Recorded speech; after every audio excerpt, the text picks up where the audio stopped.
Hello, creeps and ghouls. This is Brandy and John of Traditional Legends with Myths and Mysteries Vodcast. Yes'ums. And this week on our road trip, we're exploring creepy Kentucky. And we don't mean the hats either. And we're not talking about the whiskey either. Ooh. Yeah. That would be yummy. Or no, that would be the bourbon. Yes. The bourbon. Kentucky bourbon. Yeah, girl. So, in today's installment, Yep. we'll be talking about Pan. We're going to be talking about Pan. You would think, Kentucky? Pan? What are you talking about, John? On top of that, the statue is in Cherokee Park. Right. Yeah, you think Cherokee Park Indian.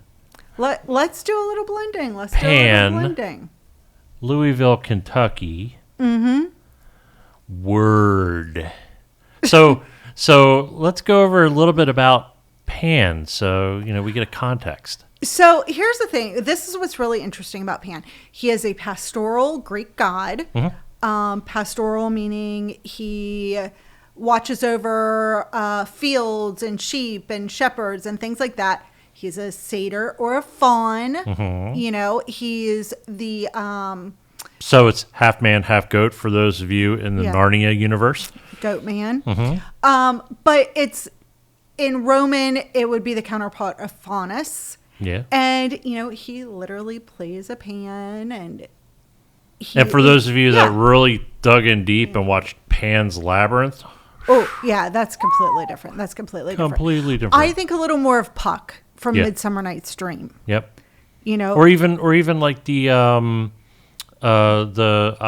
Greek mythologies like, Olympus and what's that show that the kid Percy Jackson. But here's the thing. Pan was not worshipped in temples, okay? Yeah. Mm-hmm. He was a pastoral. He was a field god. So it actually makes sense to have a statue of Pan in this park. Mm-hmm.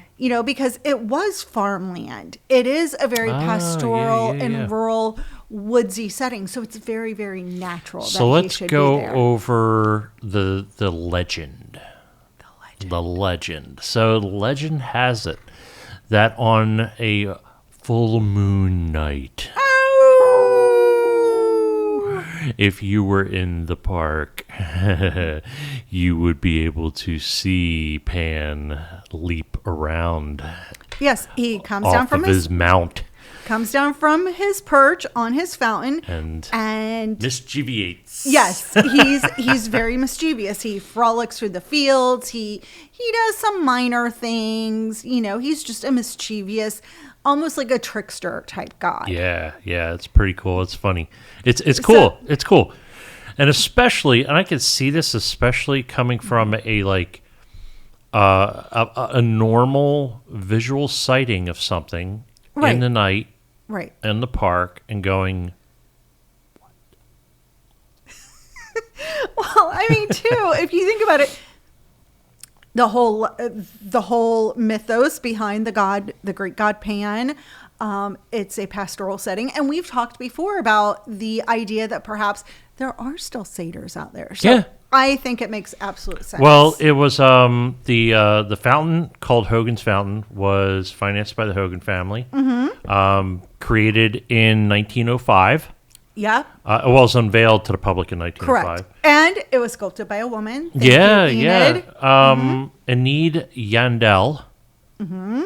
And so there was one blog that I read that kind of puts it in context. So this gentleman went out and went to the full moon, midnight, all that stuff. That too. Yeah. So he said that the stark white base of the statue stands out from the night's horizon, but the black bronze of the statue itself disappears into the blackness of the forest. That dude about TT'd his pants. He really did. Like his heart stopped. But here's the thing. He's even questioning. Exactly. But think about it this way. Somebody that does see this and doesn't double think on it and runs for their life. Right. in the early 1900s and going, oh my God, it leapt from its statue. Boom, done. That's a legend. You don't know. I mean, Ben Franklin comes down from his statue in Philly, so hey, you don't know. You don't know. I want to go. If you've had an experience, call us. Yeah, definitely. Let us know. For you out there in Louisville, if you had any experiences with the Please pan, let us know. That would Yep. be super duper awesome sauce. So, anyway, be sure to tune in for more spooky road trip adventures. Yeah. Meep, meep. Come on. I'm Brandy. So, I'm John. Have a good one, everyone.